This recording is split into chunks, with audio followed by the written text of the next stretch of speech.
The Bureau of Internal Revenue was able to meet its collection target for the first time in 20 years. The details in this report by mobile journalist Julie Baiza. President Ferdinand Marcos Jr. issues a strong warning against tax evaders.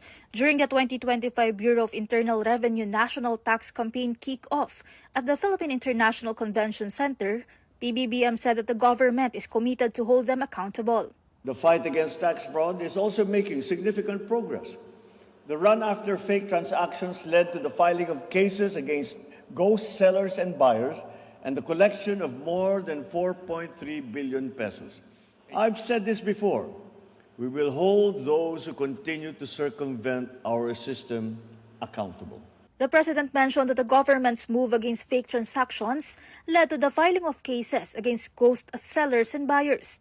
He added that crackdowns on illicit trade in cigarettes, vapes, and other excisable goods also led to the collection of more than 110 million last year. PBBM then proudly announced that the BIR was able to meet its collection target for the first time in 20 years. In 2024, the Bureau collected more than 2.85 trillion pesos, which is higher than the 2.52 trillion pesos that we collected in 2023.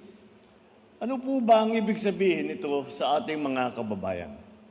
Ang buwis ng ating inihulog noong nakaraang taon ay katumbas ng lagpas na 1 milyong bagong paaralan, 190,000 kilometro ng kalsada, o di naman ay 167,000 rural health facility.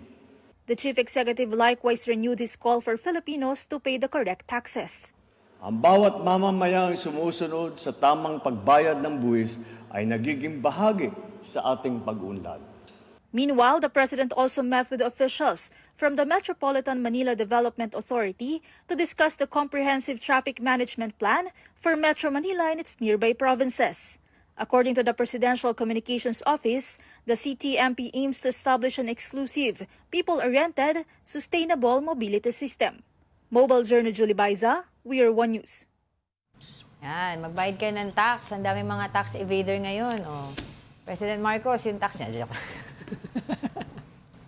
Hindi kasi 'di ba yung tax pinag-uusapan? 'Di ba yung tax pinag-uusapan?